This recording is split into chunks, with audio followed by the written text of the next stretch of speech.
bringing you inside the USL Championship and League One. Segmer's got there, Marquinhos! He's been knocking on the door! He knocks it down! Diving into all the biggest stories and top headlines. You are ripping and roaring today. This is USL All Access. It's almost impossible to recreate that level of magic. With Mike Watts and Devin Kerr on SiriusXM FC. Welcome, everybody, to a new edition of USL All Access. This week, the Open Cup is down to the quarterfinals. We'll chat about a handful of the vital results around the championship that see three teams through to the final eight in America's oldest, most historic cup. We've got a chance to talk about one team falling out of the unbeatens, one team remaining, but certainly fairly beaten up between the Open Cup and the league, missing now two critical players, one for the year and one for 2 to 3 months.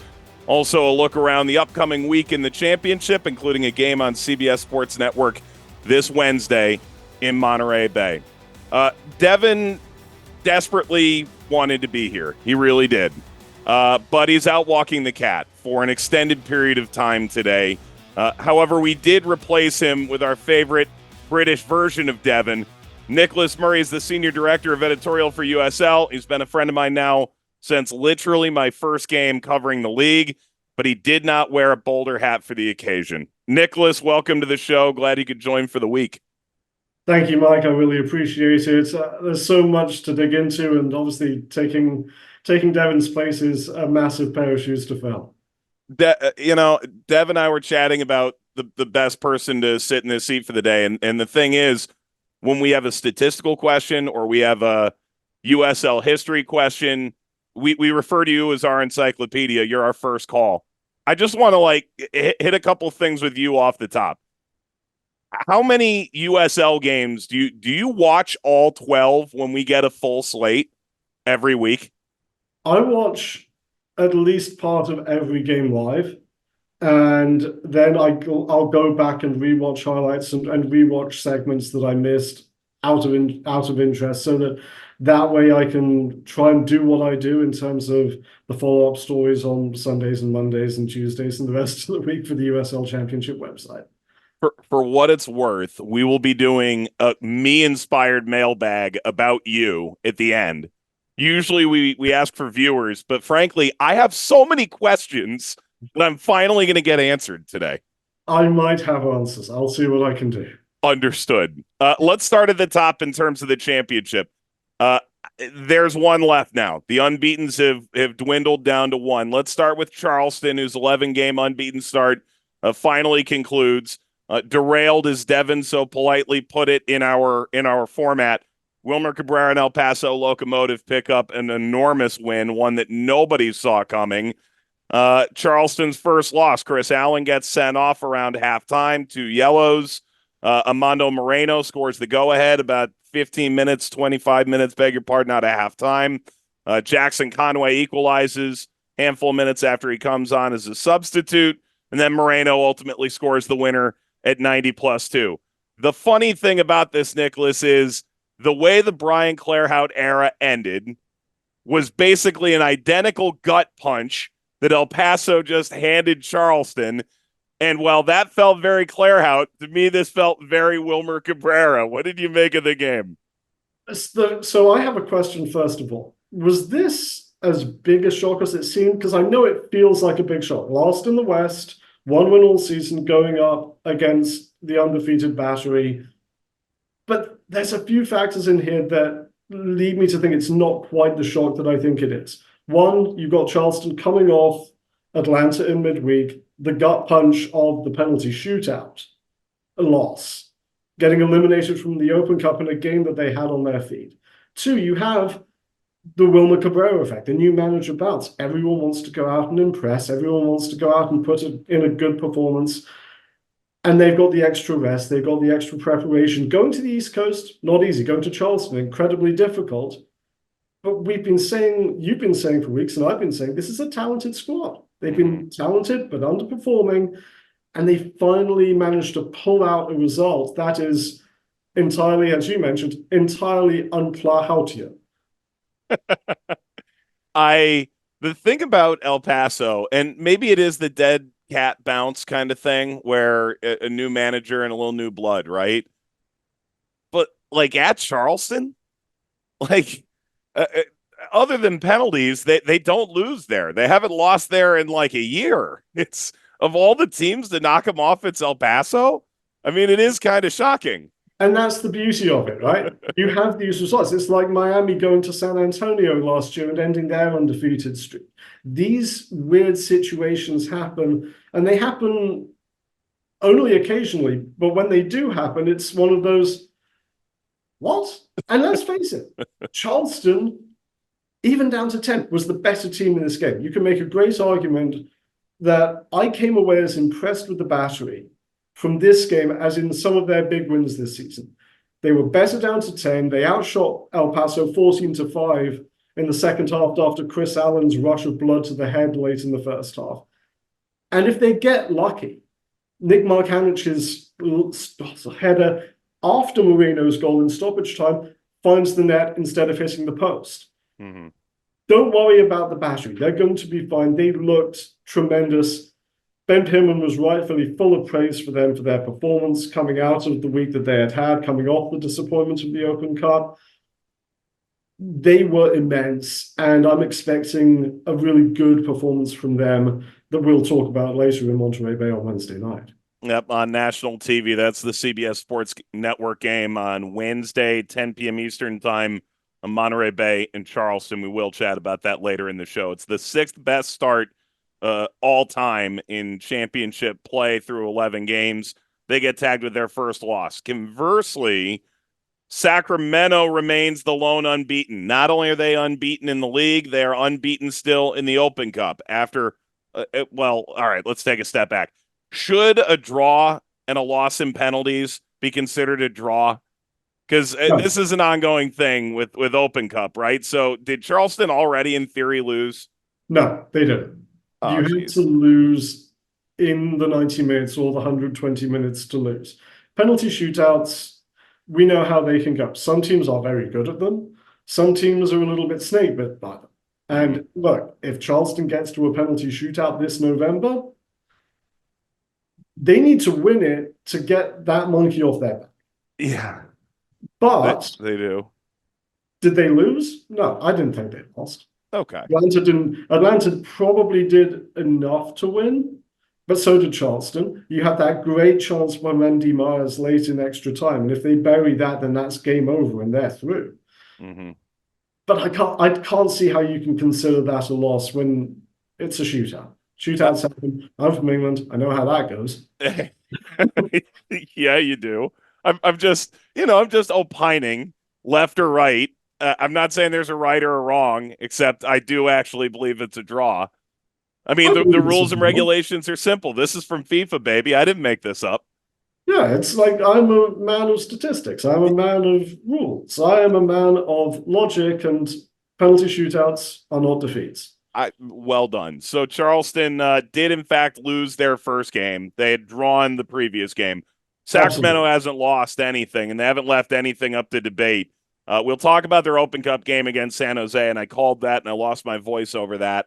But we'll get to that a little later in the show as we wrap up everything in the Open Cup. But Sacramento keeps that undefeated run going. It's a 0-0 game against Birmingham. It's neither impressive nor deflating. It's 2 shots on target the entire game. And here they are, right? So 11 games, 6th longest streak to start a season unbeaten.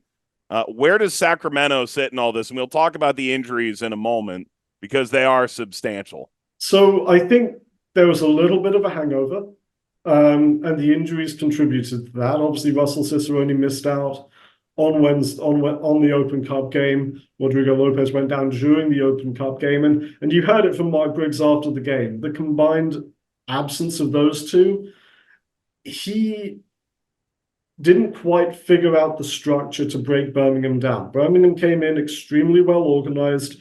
They looked extremely good. I thought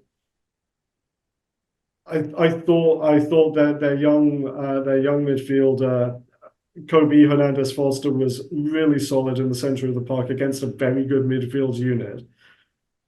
And they just didn't have it. And Mike Brooks said they didn't look organized. Their roles got mixed up. They didn't feel coordinated in the way that they have done with Cicerone and Lopez out there, where they haven't necessarily kicked into high gear yet this season, but you could see what the plan was and you could see how they were going to score goals. Birmingham kind of nullified that, and Sacramento maybe got in its own way a little bit, which resulted in the result that we saw, a 0-0 draw, not much goal mouth action. So that finishes 0-0. Let's get to that point about Sacramento injuries now. The last 10 days around the championship have been, in a word, absolutely brutal. It is first reported during the game, Sacramento-San Jose. We were told by PR that the announcement would be coming the next day. It did, but they had already gotten the news shortly before kickoff to that game. Russell Cicerone will miss 8 to 12 weeks, 2 to 3 months. He ruptured the tendons between his shin and ankle and tibia. The procedure's already done for that, so the timeline now is more or less officially set. So it's that 8 to 12. Then there's the news about Rodrigo Lopez. And watching this game, you saw him go down around the hour mark, and you had a devastating feeling in your gut that you knew what it was. And I thought that at that moment when he went down, I thought Mark Briggs really needed to be the coach there and kind of letting him go on and try to fight through it. I know you want to see Rodrigo Lopez fight through it. You've got to be the coach there. You've got to get him out. You got to know. The thing is it's right. They've got all the tests that they do on the knee. I don't know if they knew the outcome. I also know there's so much damage you can or can't do once something like that is already done. It is a torn left ACL. You know, the craziest part about it, because we've been following Roman Lopez, Rodrigo's son's story, through aortic valve repair, 9-year-old, down at UCLA, done within a week of this Open Cup game. And is he going to play? Is he not? He trained on his own down at UCLA to try and be fit. And it's, you know, Mark Briggs told us it's a day of decision. Has he slept enough? Is he mentally engaged enough? Like, there's enough going on at home. You know, the phrasing that Mark used, he's been to hell and back this week. And so his very existence within that game was in question. And yet that there's only one Roro, right? Like, that's the guy that had to go for you to feel like you had a chance. So I both agree and also recognize where, if Rodrigo's telling me, if I'm Mark Briggs, Rodrigo's telling me, I think I'm good, I don't think I did my knee, I can understand why he runs back into that game, and he's a warrior for doing it, but you kind of knew when you saw it, right? Yeah, you did kind of know when you saw it, and that's why I felt like Mark probably should have stepped in there and said, "No, man, mate, come on, we've got a replacement for you. Let's make sure that we're taking care of you." Yeah. So after the news came out, I did actually text Roro and wished him condolences, because I think for all of us, not just for Republic fans, for all of us who watch the league, this is a massive blow. And this is such a disappointing moment, because he's such a great player to watch and such an icon for the league. You want to see him out there, whether he's on your team or not. The one silver lining, he texted me back, he and Rowan are going to get to hang out and rehab together. Yeah. Pretty incredible. Were you at the Miracle at Bonnie, by the way? I was not at the Miracle of Bonnie. But you were still employed by the league. You were in it. I was there the following weekend for the final against Harrisburg. Right. But Any memories? There's two. One, it's one of the most spectacular games you've ever seen. Yes. Second of all, it's one of the most spectacular moments in terms of fan energy you've ever seen. And two, it ruined my birthday. No kidding. True story. The following weekend was my birthday weekend. And if LA Galaxy 2 had held on, they would have hosted the 2014 final against Harrisburg on my birthday. And it was going to be a double header at Dignity Health Sports Park with the LA Galaxy and New York Red Bulls. That's Robbie Keane, Thierry Henry era Galaxy Red Bulls. And so we were going to have our game, I was going to do my work, and then I was going to hang out and watch the Galaxy and Red Bulls play. And instead, game's the day before, it's on the Saturday night, the 27th. And so my entire birthday is spent traveling back across country to Tampa. Did you ever get to see Robbie Keane and Thierry? I did not. No, any of them we were in airports at that point. Oh, that's such a bummer. Wow.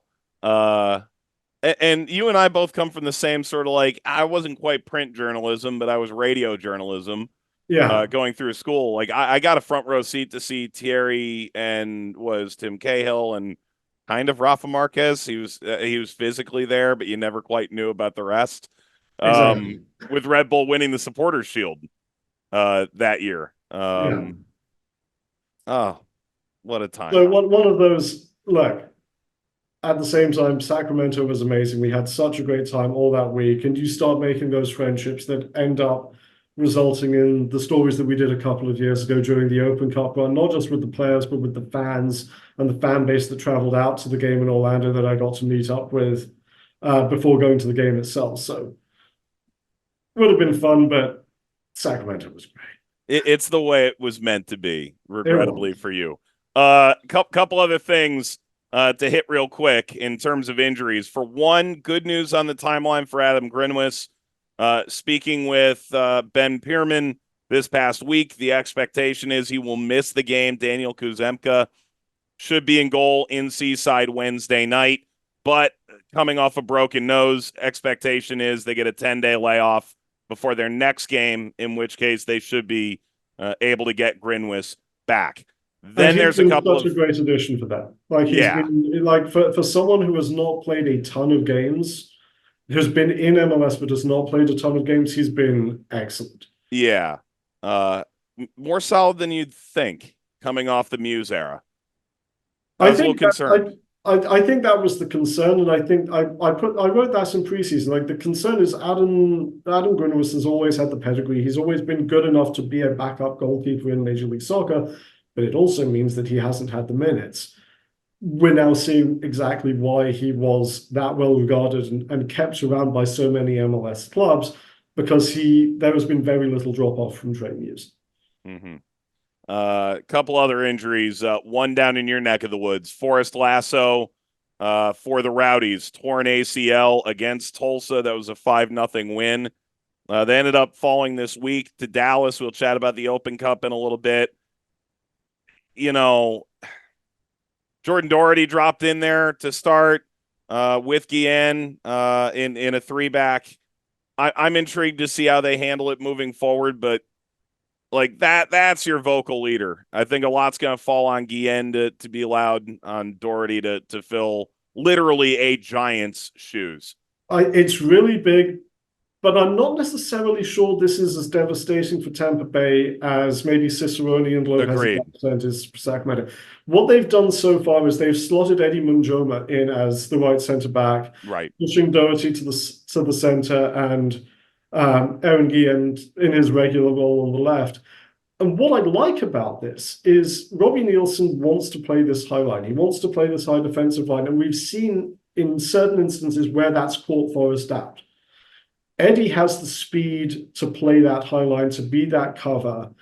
All three of them do at this point. And now you've got Freddie Kleeman coming back. If you need a big physical option, there's your guy. It wouldn't surprise me if the Rowdies go out, see if they can find some extra cover, go out, find a loan from MLS, go out, see if they can find an in-league transfer, or maybe a free agent who's available coming off the season in Europe who may be able to plug that hole. We saw Neil Collins in the stand. I think he's a bit too old for it, but a Neil Collins type, a mid-season addition of that kind, could be the sort of move that you see the Rowdies make in the next few weeks as they look to... I think they can get by for now. They can get through to the start of the international window on July 18th, but I think there's probably a move coming somewhere. Agreed. And then the last sort of major injury here, Luther Vandross Archimed, knee injury, surgery. out indefinitely. Monterey Bay, we'll talk about the injury reports that pertains to the game, are really banged up. And for whatever reason, Frank Yallop picks out midfielders from nowhere that you go, wow, what a guy. The striker position has been a little bit stodgy, a little bit heavy-footed. It's sort of been that way his entire run at Monterey Bay. It's a little perplexing, and now he just thought one goal would get Archimed going, and that goal's going to have to wait. I like Tristan Traeger. I will talk about that a little bit later, but it does seem a little bit thin now, especially with, and we'll talk about this later, the backslide that they've made a habit of having happen to them after what was looking like a really promising start. Mm-hmm. All right. So that's a look at the injuries. We've got Nicholas Murray with us. He is the league encyclopedia. We're going to chat about the major results of the weekend. We've kind of gotten to the point where we're ending May and some teams haven't lost yet. And we'll chat about them. Some teams that might be on that aforementioned downslide. Plenty more coming up here on USL All Access. Let's get back to USL All Access on SiriusXM FC with Mike Watts and Devin Kerr. Welcome back, everybody, on this Tuesday night. We do have plenty of action coming up midweek. Detroit and Louisville play tomorrow at 7:30. Meanwhile, we've got great action on the CBS Sports Network, 10 p.m. Eastern Time. Monterey Bay, we'll see Charleston. We'll chat about that matchup later in the show, but it's one you won't want to miss. We do want to go back to the last week, and in some ways, I suppose, the final month. We're joined today by Nicholas Murray. Devin is out walking the feline. Nicholas, I want to start off the top here. Hartford won a game. Hartford finally won another game. You knew it was going to happen eventually. And I went through the whole chat with Brendan Burke probably 3 weeks ago where it's like, can we get our vets on the field? We brought guys in specifically to try and change the culture of the group, and yet they have not played on the field at the same time. Their first win since April the 6th. Adrian Rebelar starts the action against Monterey about a quarter hour in, and then Mishi Galina scores before halftime to Shane Beckford 5 minutes out of halftime. If you had a ticket, not that either of us are bettors by any stretch, Mishi Galina and Deshane Beckford scoring in this game and Hartford winning was a winning parlay. It always was. It was. And I mean, you think about Hartford was waiting for a break, I think, to go its way, and Galina's goal was it. The deflection that thing took, I'm not sure it's going in otherwise. You know what I mean? It just needed something to get things moving in the right direction. And once they got that, they started to look a little bit like themselves. You have Thomas Van Azili comes in, has his first 2-assist game of his career in the USL Championship, sets up Beckford for the second, and suddenly I feel like this is a team that gets the weight off its shoulders. Brendan Berg talked after the game about how important this one was. And I think they're going to feel this in the locker room. They're going to feel so much more positive, especially now they get to go into Saturday's game, first meeting with Rhode Island, with a positive feeling that they're not weighed down anymore. And I think we've seen this is a team that has been underperformed in attack. Like, I'll say this, they are one of the most underperforming attacks in terms of goals scored relative to their expected goals this season. They need to get going. This may be the result to do it. Speaking of Rhode Island, quick mention, 0-0 draw with Louisville. And the reality is they had the best chance of that game, too. They did. I don't doubt that there's a little bit of pressure for Cano Smith and for the players.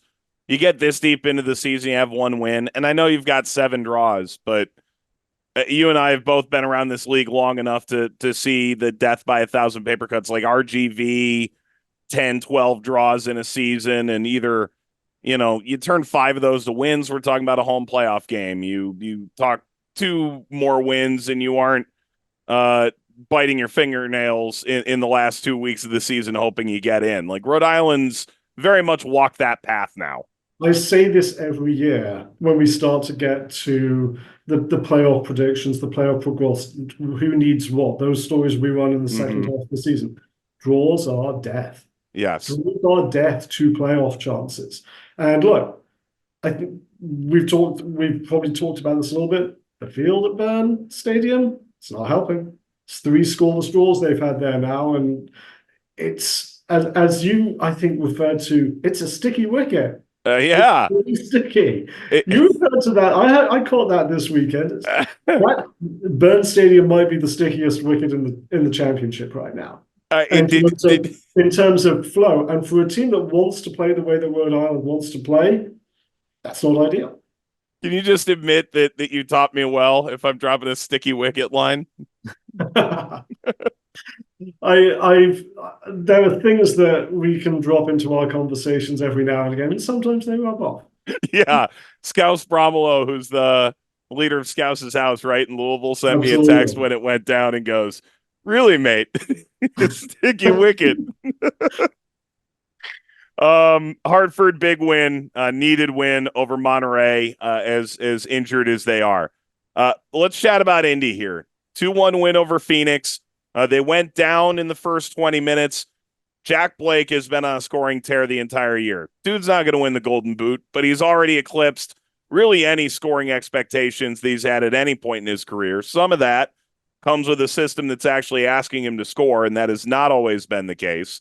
But Phoenix has more of the ball, more shots. Indy seemed completely fine with that. And they got the 2 goals that they talk about. I know you talked to Sean McCauley at the beginning of the year. Has this turned out the way you expected, given either the roster or the chat you had with the former Minnesota United interim? It has. It took a little bit longer for them to figure out who they were and who they needed and who they didn't need. And what I mean by that is you look at the deal that they made with Miami, where they sent Danny Barbier and Roberto Molina down to Miami, and they picked up the Bens, Ben Afemu and Ben Mines. Afemu has been tremendous since coming in. He's really helped solidify that back line. Adrian Dispay, you know what you're getting out of him. He was an all-league performer last year, and it's allowed Josh O'Brien to settle into the middle of that back three. We put him in our young player spotlight on Monday. He's really starting to settle in as a solid 21-year-old centre-back with 2 really good guys flanking him. But then you go back to Blake. Blake's goals are great. Blake's doing it all. He's winning tackles. He's making interceptions. He leads the team in interceptions. He leads the team in duels won. He's doing everything in that midfield because he and McCauley seem to fit hand in glove together. They go so well together, and that's allowed the rest of the team to do what it does. You're getting goals from Augustine Williams. You've got Sebastian Guenzatti playing as a more of a number 10 now, playing behind Williams, where there's not necessarily the pressure on him to score. And it seems to be fitting together. They're 9 games undefeated. They've only conceded 5 goals in that span, and they're putting in multiple goals pretty much every time they step onto the field at this point. It's really, really solid. Indy's always had this promise. The roster has always had this promise. This is the first time since 2019 they've had a 5-game winning streak, and we know how that season ended. Brutally at the hands of Louisville City, but in the Eastern Conference Final. Right. And when you say brutally, I mean like the last minute was Hopino, right? Hopino in stoppage time with the last kick of the game and took the air out of the mic, and then you have Sebastian Dalgard come and clean up in extra time. Yeah, it's funny because Greg Rakestraw's call of that is my memory of the Hopino goal, where it's like, really, this dude?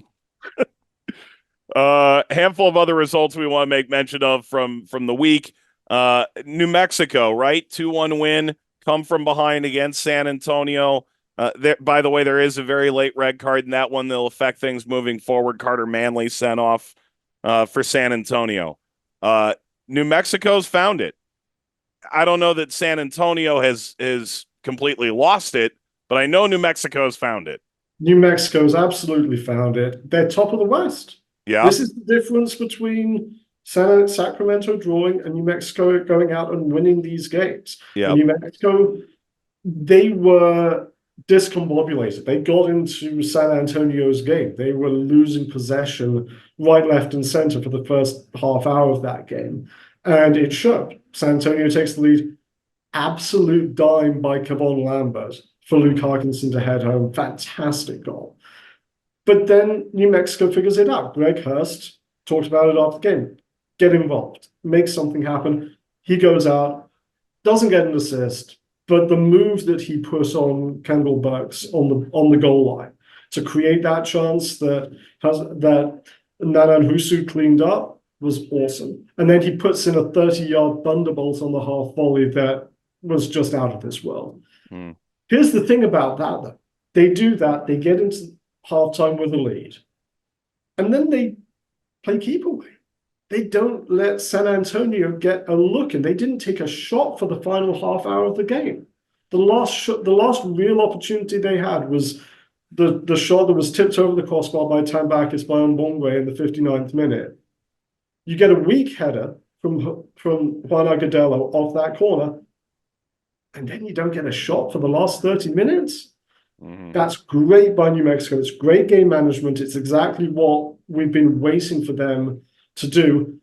Then they've won 9 straight games in which they've led at halftime now, going back to last season under Eric Quill. They manage games so much better than they have in the past, where, yeah, there was the late drama where they would score. There was also the late drama where they would concede, and they would drop points in fatal ways. Now they're a team that looks like they figured that bit of the game out. And if you figure that out, you are a contender. Yeah. A handful of other results we can motor through. Oakland picks up a win over Tulsa. Not that Tulsa didn't give the old college try. North Carolina, a blowout Miami 4-0. Miami only had 4 shots in the entire game. Miami, I thought it was going to be better than this.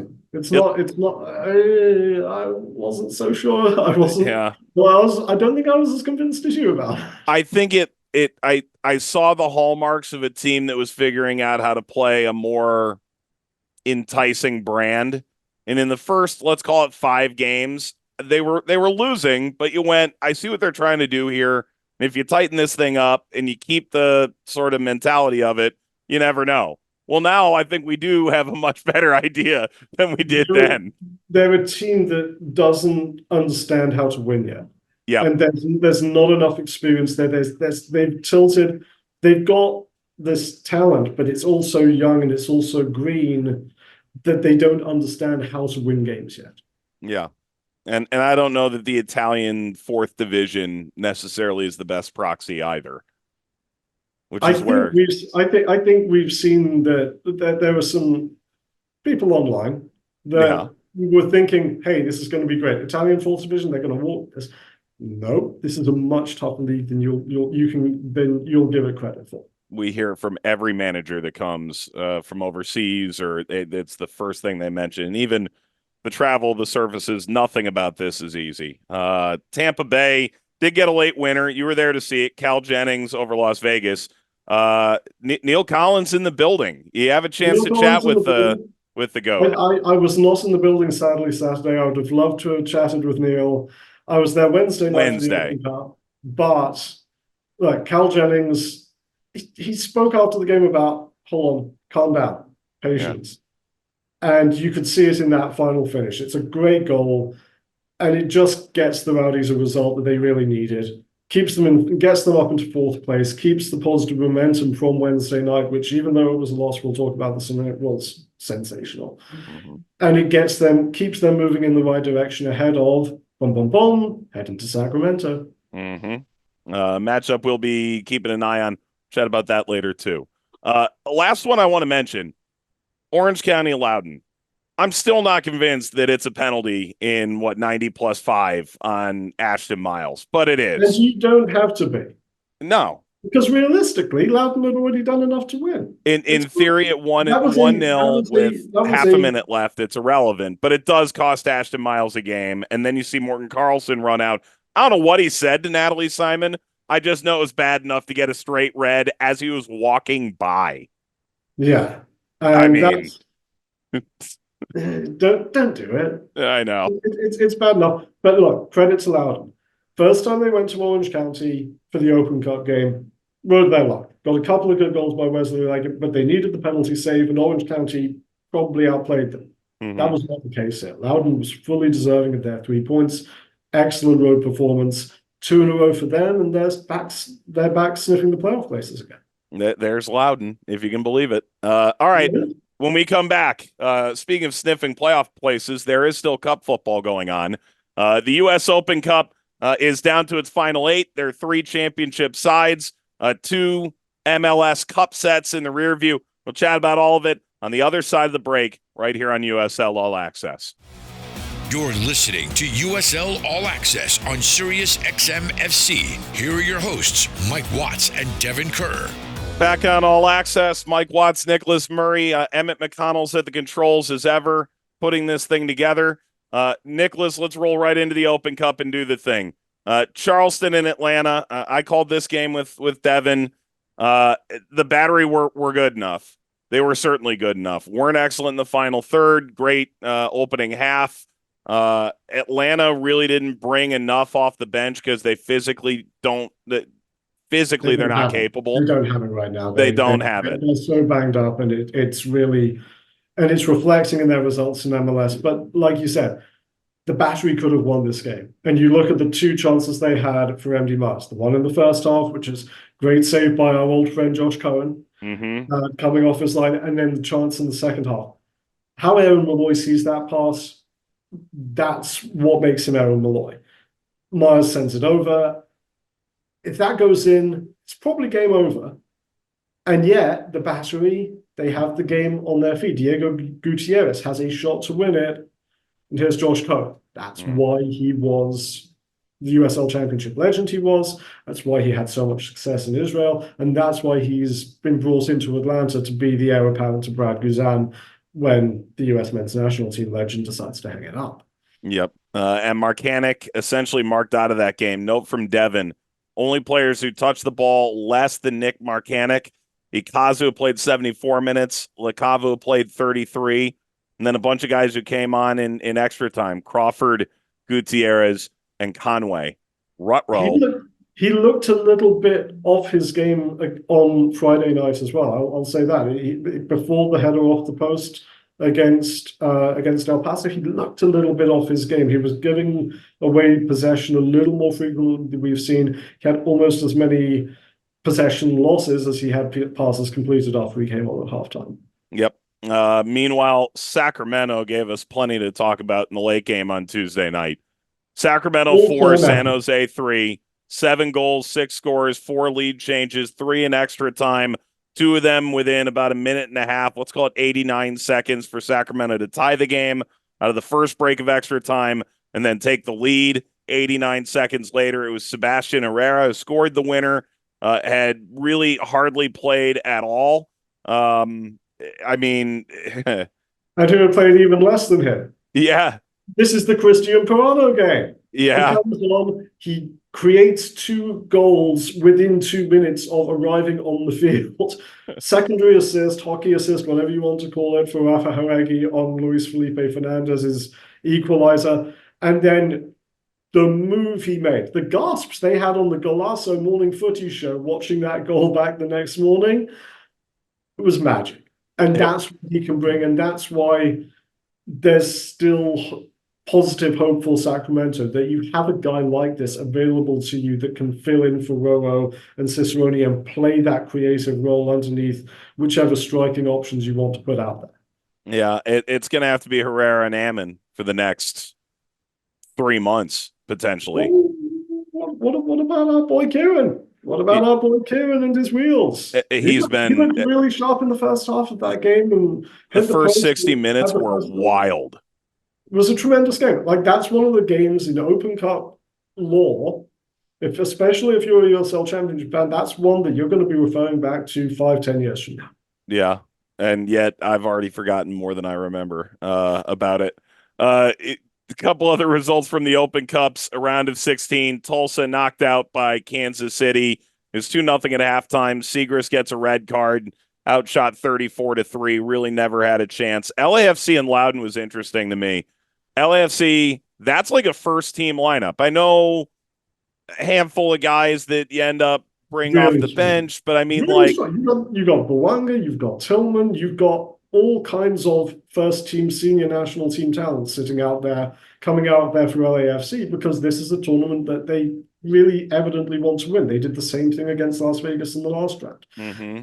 But what I want to say about Loudon, and this set up their game with Orange County, if you're going to go out like Loudon. Don't go out like Tulsa, go out like Loudon. Because Loudon stuck to their guns, they tried to play, they made chances for themselves. They went out on their shield, but they went out with their heads held high. It was really a credit to Ryan Martin and a credit to that squad. They wanted to go out and be themselves and play and try to give it a really good go. Yeah.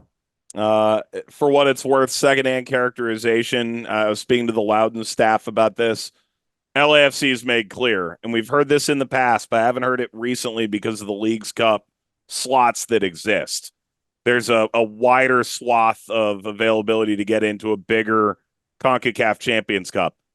They said after that game, we need to win this because it's the easiest, quote unquote, and that's just pure number of games, Absolutely. fastest route into Champions Cup. And LAFC at all times views itself as a global organization.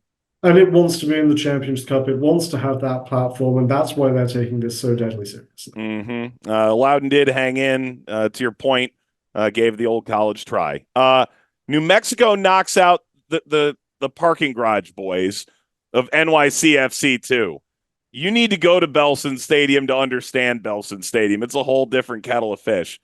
But New Mexico, I know that's a third division side. I know it felt like NYCFC as an organization played that straight up. This is our two team, to their credit, as they went through this tournament.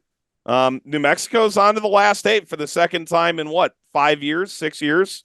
Second time in their history, second time in 4 tournaments total because of 2020 and 2021. And here's the thing, they weren't good in the first half. They were not good in the first half. And I think they got a bit of a talking to from Eric Well, got some sense talked into them at halftime.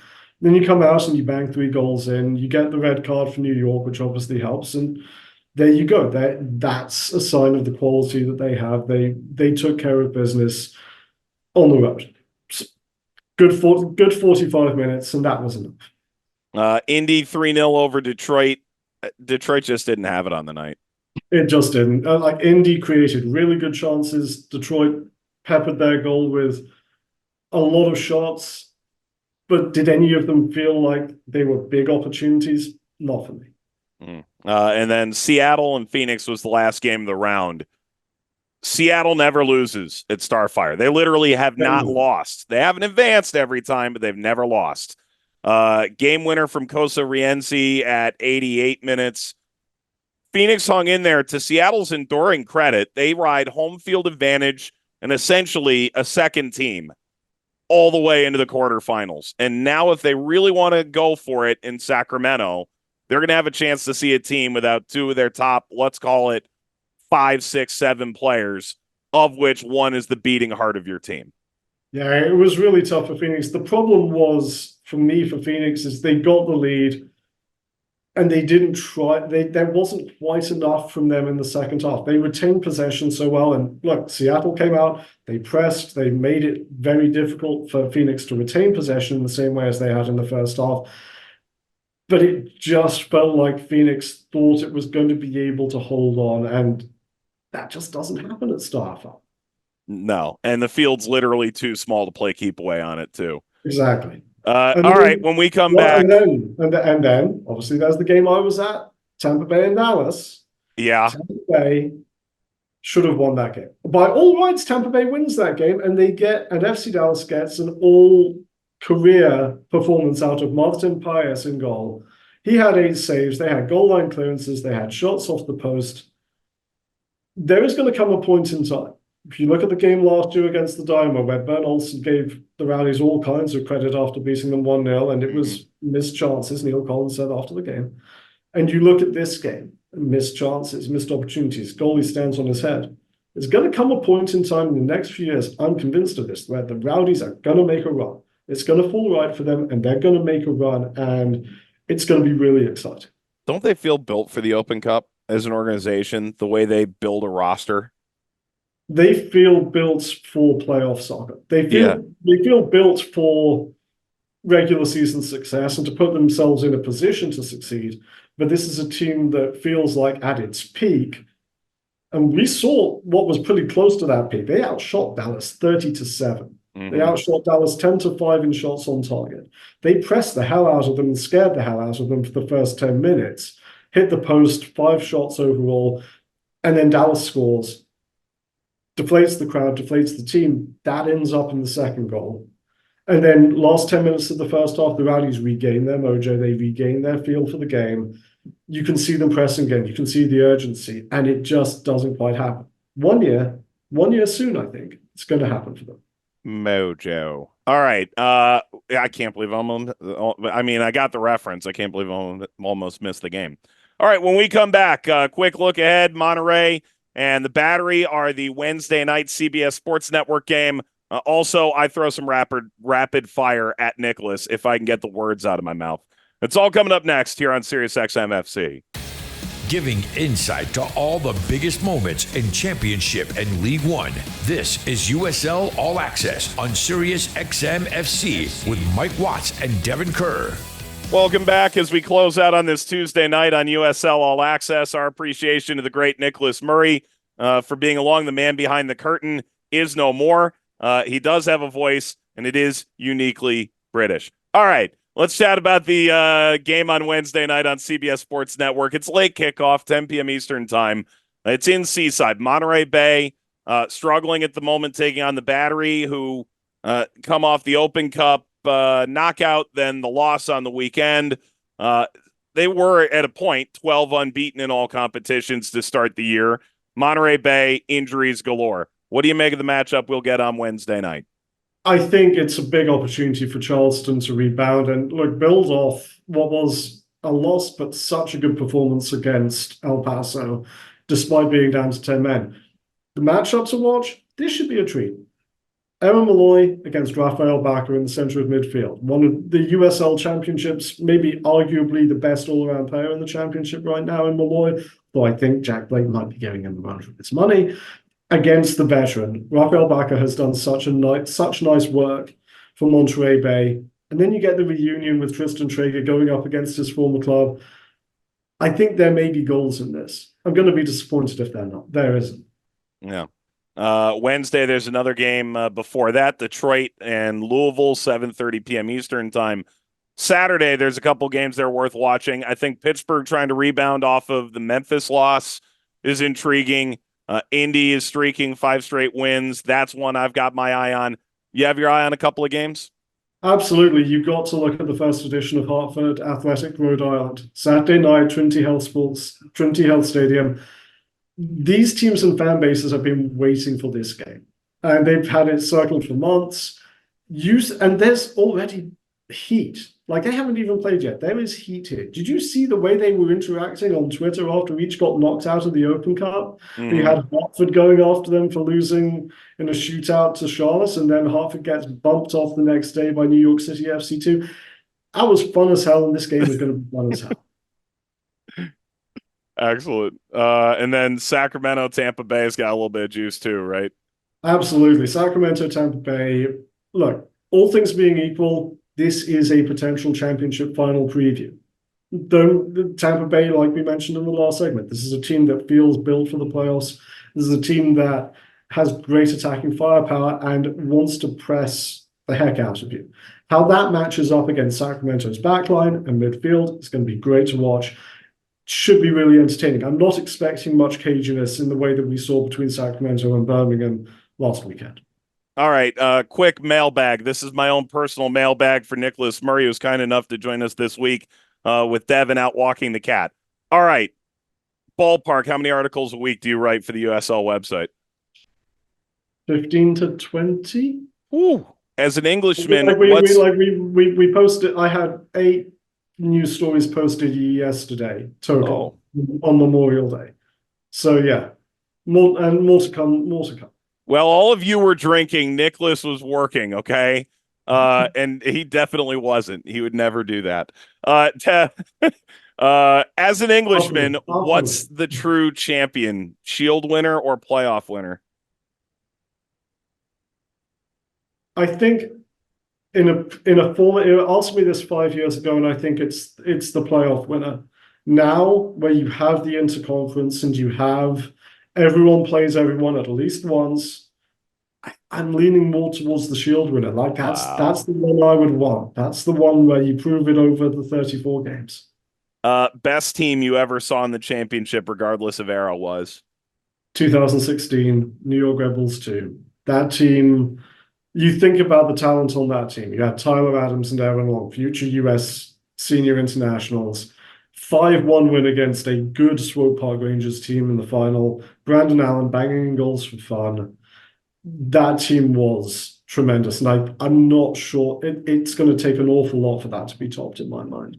Nicholas, last one. How do you cobble together the power rankings and somehow anger every fan base? It's an art. And genuinely, I do not actually intend to anger anybody. I just try to give my honest opinion. Apparently, sometimes you can be a bit too truthful. I hear you. I go to war with you, man. Much love. Appreciate you coming on. Did you learn anything from this show? This is usually how we end. I learned that it's much harder than it looks. Okay. and I learned that he is not, in fact, trying to mess with people with the power rankings. For Nicholas and Emmett, Devin walking the cat, Mike, we'll talk to you again next Tuesday night. Thanks for being a part of All Access. We'll talk to you then. So long.